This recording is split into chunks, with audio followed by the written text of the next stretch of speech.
27 से 29 मई तक आयोजित होने वाले प्रथम 3 दिवसीय गजा घंटाकड़ महोत्सव को इसका भव्य आयोजन किया गया। सीएम पुष्कर सिंह धामी इस खास कार्यक्रम में शामिल हुए। सीएम धामी ने इस दौरान कार्यक्रम को संबोधित भी किया है। सीएम धामी ने कहा कि उत्तराखंड देश का सबसे विकसित राज्य बनेगा और ये राज्य के सभी निवासियों का संकल्प है। हम 2047 तक पीएम मोदी के विकसित भारत के संकल्प को पूरा करने के लिए मिलकर काम करेंगे।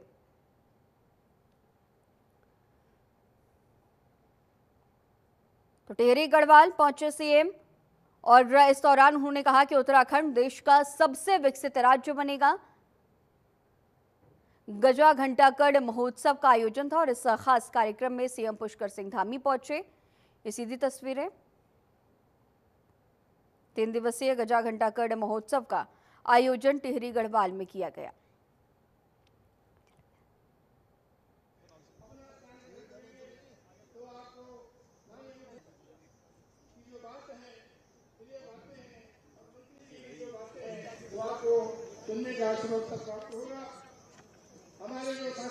उत्तराखंड हिंदुस्तान का सबसे अच्छा राज्य बनेगा, नंबर 1 का राज्य बनेगा, तो ये अकेले मेरा संकल्प नहीं है।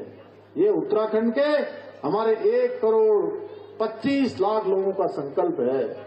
उस यात्रा का ध्वज आपने मेरे हाथ में दे रखा है, लेकिन उस ध्वज के हम सब साथी हैं। उस गंतव्य के, उस यात्रा के हम सब सह यात्री हैं।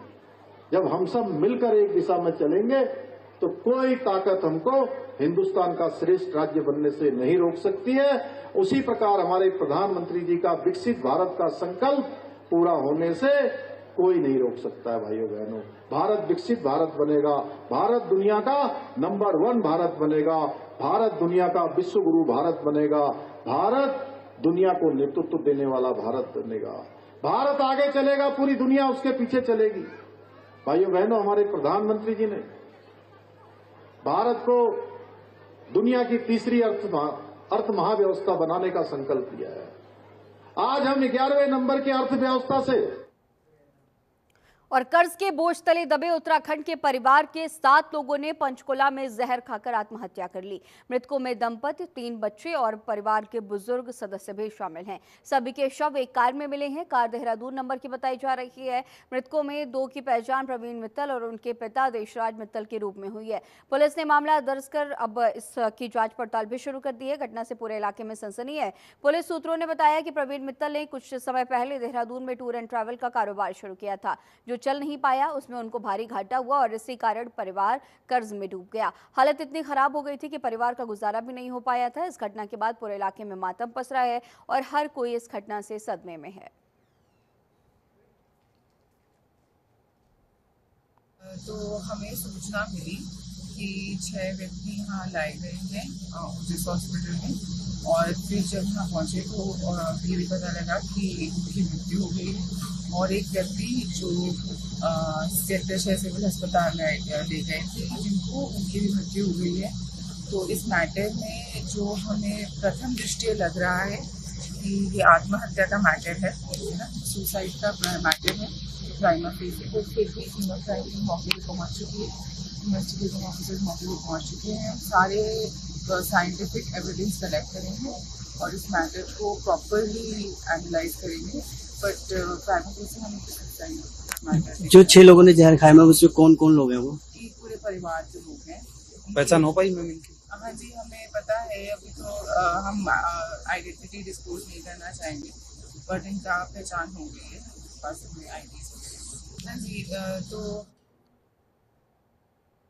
वहीं चारधाम यात्रा अपने चरम पर है। लगातार श्रद्धालुओं की संख्या बढ़ती जा रही है। देश ही नहीं, विदेशों से भी श्रद्धालु चारधाम यात्रा पर पहुंच रहे हैं। अभी तक 14 लाख से ज्यादा श्रद्धालु चारधाम यात्रा कर चुके हैं। चारधाम यात्रा के तहत केदारनाथ धाम यात्रा पर सबसे ज्यादा श्रद्धालु पहुंच रहे हैं और अभी तक 5,51,026 श्रद्धालु केदारनाथ धाम पहुंच चुके हैं। तो लगातार श्रद्धालुओं का आंकड़ा बढ़ता जा रहा है। 14 लाख के पार चारधाम यात्रा करने के लिए श्रद्धालु पहुंचे हैं।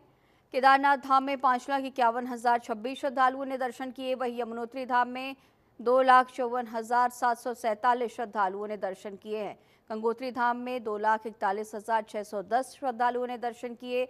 बद्रीनाथ में 3,78,095 श्रद्धालुओं ने दर्शन किए। तो लगातार श्रद्धालुओं का आंकड़ा बढ़ता जा रहा है। बद्रीनाथ का अगर जिक्र करते हैं तो 3 लाख से ज्यादा श्रद्धालु यहां पहुंचे हैं। 14 लाख के पार यात्रियों का, श्रद्धालुओं का यह आंकड़ा हुआ है। 5 लाख से ज्यादा श्रद्धालु केदारनाथ धाम पहुंचे। यमुनोत्री धाम में 2,54,747 श्रद्धालुओं ने दर्शन किए हैं। चारधाम यात्रा लगातार रफ्तार पकड़ती हुई 14 लाख से ज्यादा श्रद्धालु अब तक दर्शन कर चुके हैं। सबसे ज्यादा संख्या केदारनाथ धाम में 5,51,56 श्रद्धालुओं ने दर्शन किए हैं।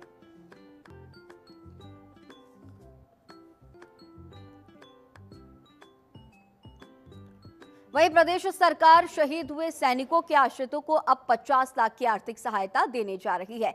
सीएम धामी ने विगत वर्ष कारगिल विजय दिवस पर घोषणा की थी कि सैनिकों के आश्रितों को जो 10 लाख की धनराशि दी जाती थी उसे 5 गुना बढ़ाते हुए 50 लाख की जाएगी। बीजेपी मीडिया प्रभारी ने सरकार के इस फैसले को सैनिकों के परिजनों के हित में बताया और कहा कि हमारी सरकार जो भी घोषणा करती है उसे धरातल पर उतारने का काम भी करती है। इससे हमारे सैनिक भाइयों के परिवार को काफी सहायता मिलेगी। उत्तराखंड वीरों की भूमि है और हमारी सरकार सैनिकों के हितों के प्रति गंभीर है, जिसके लिए कई योजनाएं संचालित की जा रही हैं। हमारे भारतीय जनता पार्टी की सरकार और हमारे मुख्यमंत्री माननीय पुष्कर सिंह धामी जी जो भी घोषणाएं करते हैं, जो जनता से वादा करते हैं, उसको पूरी तरह से उस वादे को निभाने का काम भी करते हैं। और उत्तराखंड राज्य वीरों की भूमि है। यहाँ से अनेकों सैनिक देश के लिए अपना उन्होंने बलिदान दिया है और वीर भूमि के नाम से हमारा प्रदेश जाना जाता है। और आदरणीय मुख्यमंत्री जिस प्रकार से पिछले उसमें उन्होंने घोषणा करी थी कि जो हमारे उत्तराखंड के देश के लिए जो सैनिक बलिदान होते हैं उनकी जो 10 लाख की उनको राशि दी जाती थी, उस राशि को 5 गुना बढ़ाने का उन्होंने घोषणा की थी और उस घोषणा को मूर्त रूप देने का काम आदरणीय मुख्यमंत्री ने किया है। तो निश्चित रूप से इससे जो हमारे प्रदेश के जिन्होंने देश के लिए अपना बलिदान दिया है, देखिए हमारे भारतीय जनता पार्टी की। वहीं उत्तराखंड के पूर्व मुख्यमंत्री और कांग्रेस के वरिष्ठ नेता हरीश रावत ने काफल पार्टी दी है। ये काफल पार्टी ऑपरेशन सिंदूर की सफलता और पूर्व सैनिकों के सम्मान में आयोजित की गई। वहीं काफल पार्टी में कांग्रेस कार्यकर्ता और उनके समर्थकों की भारी भीड़ भी उमड़ी। इस दौरान हरीश रावत काफल पार्टी के बहाने बीजेपी पर निशाना साधने से नहीं चूके। वहीं राज्यसभा सांसद नरेश बंसल ने कहा कि हरीश रावत अब जीवन के चौथे चरण में है। संन्यास के समय इस तरह की पार्टी देना जरूरी होता है। आगे उन्होंने ये भी कहा कि बीजेपी लोकल और स्थानीय उत्पाद को बढ़ावा देने के लिए उत्पादों के बाजार का आदान प्रदान कर रही है, जबकि कांग्रेस के कार्यकाल में ऐसा कुछ भी नहीं हुआ था। काम कर रही है। हिमालयाज बना करके हमने लोकल प्रोडक्ट्स को एक मार्केटिंग का स्थान दिया है। आज पूरे विश्व के अंदर उसके माध्यम से जा रहा है। लेकिन अब चूंकि जीवन के चौथे चरण में हरीश रावत जी है, तो संन्यास के समय इस प्रकार की काफल पार्टियां उनको शोभा भी देती है और उनको करनी भी चाहिए। बीजेपी काम कर रही है। हिमालयाज बना करके हमने लोकल प्रोडक्ट्स को एक मार्केटिंग का स्थान दिया है। आज पूरे विश्व के अंदर उसके माध्यम से जा रहा है। लेकिन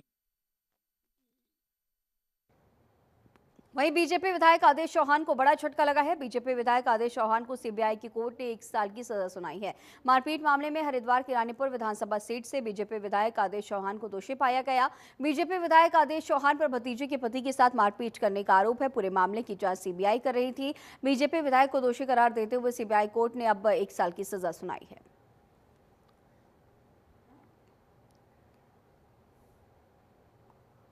तो मारपीट मामले में सीबीआई कोर्ट का यह बड़ा फैसला सामने आया है। बीजेपी विधायक को 1 साल की सजा सुनाई गई है।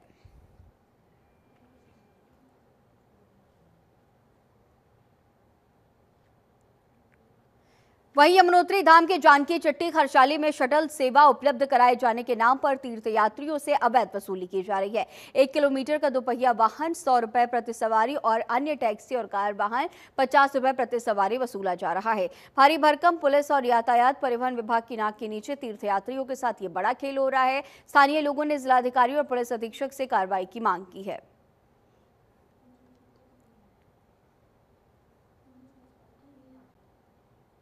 शटल सेवा के नाम पर प्रशासन चला रही है, तो का कोई लाइसेंस है इनका या नहीं है, इन्होंने देखा या नहीं देखा हमें नहीं मालूम। किसी से 100 वसूल रहे हैं, किसी से 200, किसी से 150, जैसे जैसा कोई यात्री फंस रहा है वैसे वैसे कर रहे हैं और गिरा भी रहे हैं लोगों को साथ में। हमने एक बार बोला भी था एसडीएम साहब को कि आप शटल सेवा चलाइए, लेकिन एसडीएम साहब ने हमारी कुछ बात नहीं रखी आगे। और जब हमारी गाड़ी यहाँ से जाती भी है शटल लेने के लिए चौराहे पे, तो वहाँ पे दरोगा साहब उनको भगा देते हैं और चालान करते हैं। यूटिलिटी वाले 50-50, 100-100 सवारी बैठा रहे हैं। अगर कोई दुर्घटना हो जाती है इस रोड पे तो फिर इसका जवाबदेही कौन होगा? ये तो प्रशासन ही देखेगा, हम क्या बता सकते हैं इसमें। रैपिडो वहीं उत्तराखंड सरकार महिलाओं और लड़कियों को सशक्त बनाने और रोजगार उपलब्ध कराने के लिए कई योजनाएं चला रही है। इससे महिलाओं को रोजगार भी मिल रहा है और अन्य लाभ भी मिल रहे हैं। उत्तराखंड शासन में सचिव ने जानकारी देते हुए बताया कि बहुत सारी स्कीम महिलाओं के लिए चलाई जा रही हैं। सचिव ने यह भी बताया कि इस समय सेंट्रल गवर्नमेंट और राज्य सरकार को मिला 40 से ज्यादा योजनाएं संचालित की जा रही हैं। 18 साल तक की बच्चियों के लिए भी कई योजनाएं चल रही हैं।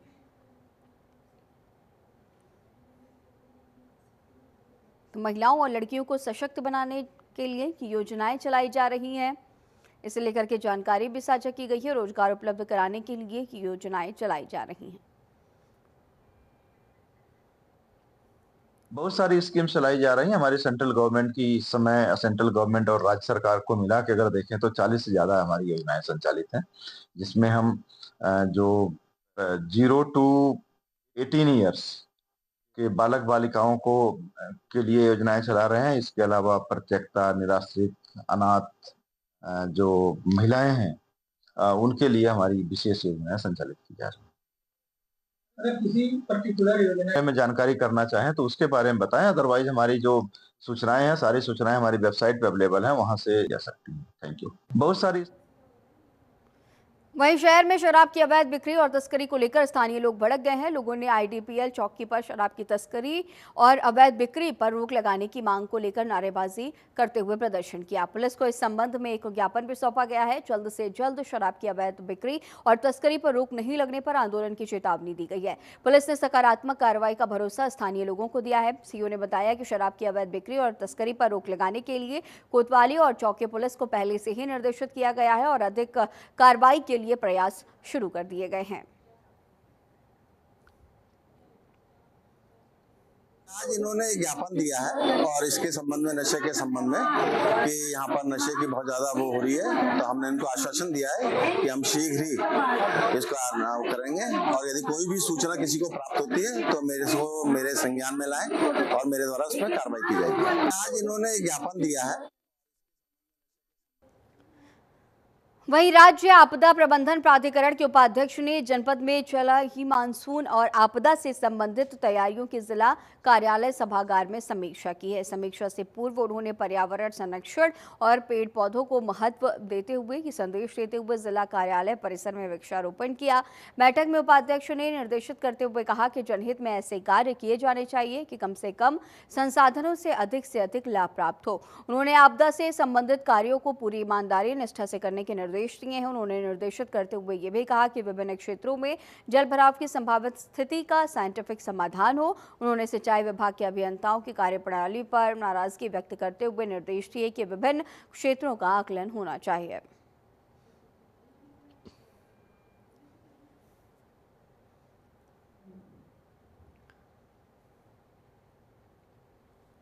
अब चलिए आगे बढ़ेंगे, जहां राज्य आपदा प्रबंधन प्राधिकरण के उपाध्यक्ष ने हरिद्वार के प्रमुख जलभराव प्रभावित क्षेत्रों भगत सिंह चौक, सिंहद्वार और चंद्राचार्य चौक का स्थलीय निरीक्षण किया। इस दौरान उन्होंने बारिश के मौसम में जलभराव की समस्या के कारणों का जायजा भी लिया और संबंधित विभागों को त्वरित समाधान के लिए निर्देश दिए। चंद्राचार्य चौक पर जल निकासी के लिए तात्कालिक रूप से पंप की व्यवस्था सुनिश्चित करने और सिंहद्वार के पास दोनों नालों को जोड़कर पानी की निकासी की व्यवस्था करने के आदेश नगर निगम को दिए गए। उन्होंने स्पष्ट किया कि जब तक समाधान नहीं हो जाता तब तक जल निकासी की सभी आवश्यक व्यवस्थाएं सुनिश्चित की जाए। पत्रकार वार्ता में उपाध्यक्ष ने यह भी कहा है कि पिछले वर्ष की तुलना में बेहतर व्यवस्थाएं सुनिश्चित की जाएंगी। उन्होंने ये भी बताया कि सिंहद्वार पर नालों के बीच क्रॉसिंग की व्यवस्था और भगत सिंह चौक से गंगा की ओर जाने वाले पानी की निकासी के लिए भेल प्रबंधन के साथ चर्चा की जाएगी।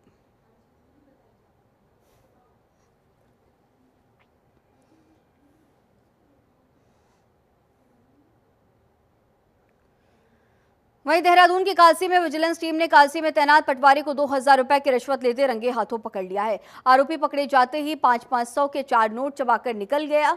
उसका अल्ट्रासाउंड कराया गया लेकिन पेट में नोट नजर नहीं आया। वह एंडोस्कोपी करने की जांच की जा रही है। जांच के बाद टीम आरोपी को अपने साथ देहरादून ले गई। निदेशक सतर्कता ने बताया कि शिकायतकर्ता ने यह बताया था कि उनके चचेरे भाइयों ने मूल निवास प्रमाण पत्र और जाति प्रमाण पत्र बनाने के लिए ऑनलाइन आवेदन किया था, पर आवेदन निरस्त कर दिया गया। उन्होंने कालसी तहसील में कोटेडेमऊ में तैनात पटवारी से फोन पर संपर्क किया। पटवारी ने उन्हें आवेदकों की फोटो, आईडी और 2000 रुपए लेकर तहसील कार्यालय में बुला लिया। इस पर उन्होंने विजिलेंस को सूचना दी।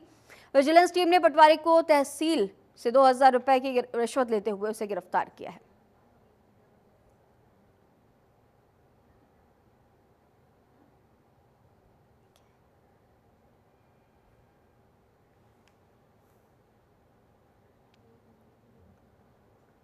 वहीं टिहरी जिले के कीर्तिनगर तहसील में एक कार की खाई में गिरने से उसमें सवार 4 लोगों की मौत हो गई। जानकारी के अनुसार देर शाम बड़ियारगढ़ मालगढ़ी मल्ला से मालगढ़ी तल्ला की ओर आ रही एक कार अनियंत्रित होकर 40 मीटर नीचे गहरी खाई में जा गिरी। कार में चालक समेत कुल 4 लोग सवार थे। सूचना मिलते ही मौके पर पहुंचे तहसील प्रशासन और एसडीआरएफ की टीम ने रेस्क्यू कर दुर्घटनाग्रस्त लोगों को बेस अस्पताल शिकोट पहुंचाया, जहां डॉक्टरों की टीम ने चारों को मृत घोषित कर दिया है। घटना के कारणों का पता लगाया जा रहा है।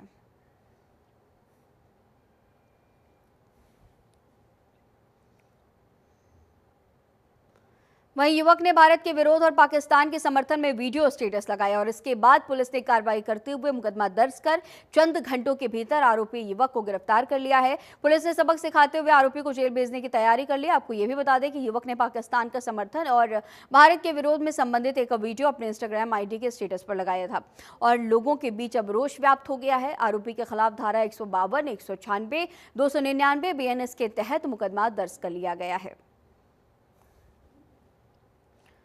तो इस युवक का पाकिस्तान प्रेम इस पर भारी पड़ा है। इसने ये वीडियो स्टेटस लगाया जिसके बाद इस पर कार्रवाई हुई है।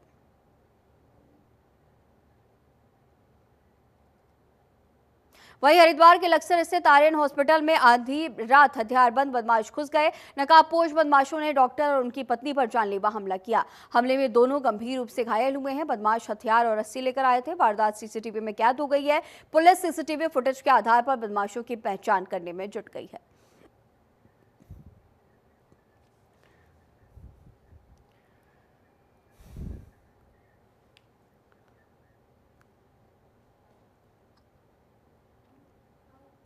वहीं रुड़की गंगनहर कोतवाली इलाके से पुलिस ने 25-25 हजार के 2 इनामी बदमाशों को गिरफ्तार कर लिया है। दरअसल दोनों आरोपियों ने बीच सड़क पर एक युवक पर लाठी डंडों और धारदार हथियार से हमला कर गंभीर रूप से उसे घायल कर दिया था। तभी से पुलिस इन आरोपियों की तलाश में जुटी हुई थी। पुलिस पूछताछ में आरोपियों ने बताया कि पुरानी रंजिश के चलते पीड़ित को जान से मारने की नीयत से हमला किया गया था। पुलिस ने यह भी बताया है कि आरोपी गिरफ्तारी से बचने के लिए अलग अलग ठिकाने बदल रहे थे। इनकी गिरफ्तारी के लिए पुलिस ने दोनों आरोपियों पर इनाम घोषित किया था। फिलहाल पुलिस ने दोनों आरोपियों को गिरफ्तार कर जेल भेज दिया है।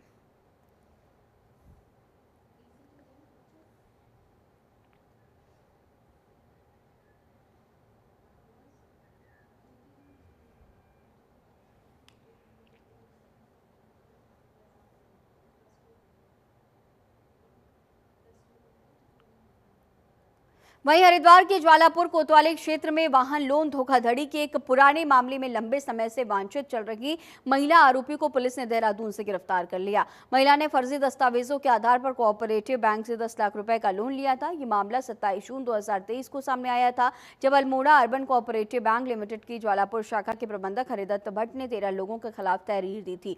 आरोप था कि इन लोगों ने मिलकर कूटरचित दस्तावेजों से 77 लाख रुपए का वाहन लोन लिया और उसे चुकाया भी नहीं। पुलिस ने धारा 420, 467, 468, 471, 120B IPC के तहत मुकदमा दर्ज किया था। अब तक इस केस में 7 आरोपियों को जेल भेजा जा चुका है, जबकि अन्य वांछितों की तलाश जारी है। प्रवीण सिंह डोभाल के निर्देश पर चलाए जा रहे अभियान के तहत ज्वालापुर पुलिस ने देहरादून से महिला आरोपी को दबोच लिया है।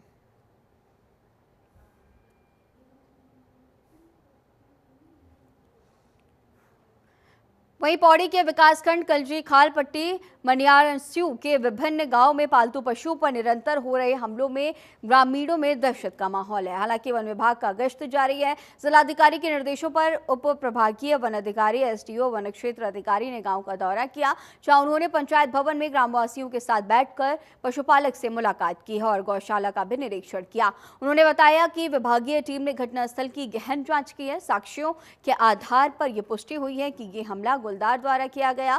क्षेत्र अधिकारी ने कहा कि वन्य जीवों द्वारा आपके आसपास कोई भी घटना घटती है तो आप कभी भी हमारे नागदेव रेंज के वन कर्मियों को फोन कर सकते हैं। 24 घंटे हमारे रेंज के वन कर्मी सेवा में तत्पर हैं।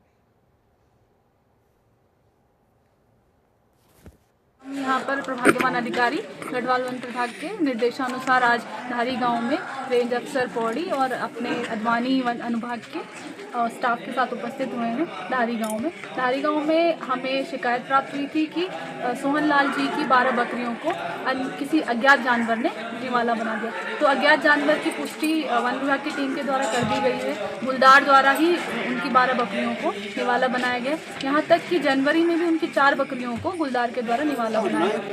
आज धारी गांव में नागदेव रेंज से और पौड़ी से हमारे वनकर्मी अधिकारी ऐसा बिस्ट मैम और नोटियाल सर गांव में आए हैं और उन्होंने सोहनलाल जो काश्तकार है जिनकी 2 बार बकरियों को गुलदार द्वारा निवाला बनाया गया है, उनको पूरा आश्वासन दिया है, आश्वस्त किया है कि आपको जल्दी से मुआवजा मिल जाएगा और आप फिर से अपनी जो बकरी पालन का जो रोज़गार करते हैं उसको फिर से शुरू कर सकते हैं। आज वहीं देहरादून के कई इलाकों में विकास के नाम पर लगातार सड़कों को खोदा जा रहा है। एक काम पूरा होने के बाद दूसरे काम के लिए फिर से सड़क को खोद दिया जाता है। इस पूरे मामले में बीजेपी विधायक ने इसका जिम्मेदार सीधे तौर पर इंजीनियर्स को ठहराया है। उन्होंने ये कहा कि हमारे इंजीनियर्स की कमी है कि एक ही बार में काम को पूरा करने का ये प्रयास नहीं करते। कुल मिलाकर के एक रणनीति तैयार नहीं करते हुए 50 साल तक की योजनाओं का पूरा ब्यौरा तैयार कर काम करना चाहिए, क्योंकि बार बार सड़क खोदने से पैसे का दुरुपयोग हो रहा है। देखिए, ये हमारे कहीं ना कहीं इंजीनियरों की कमी है कि एक ही बार एक काम को निपटाने की कोशिश नहीं करते। सड़क बनती है, सड़क खुदती है, ये ठीक बात नहीं है। इसमें पैसे का बर्बादी होती है और कुल मिलाकर के देखा जाए इसको हमको रणनीति के तहत काम करना चाहिए। यदि आपको लाइन खोदना है तो उसमें क्या क्या आप भविष्य में क्या कर सकते हैं, कम से कम 50 साल बाद की योजनाओं को देखना चाहिए और उसकी आबादी को देखते हुए आपको योजना बनानी चाहिए। देखिए, ये हमारे कहीं ना कहीं इंजीनियरों की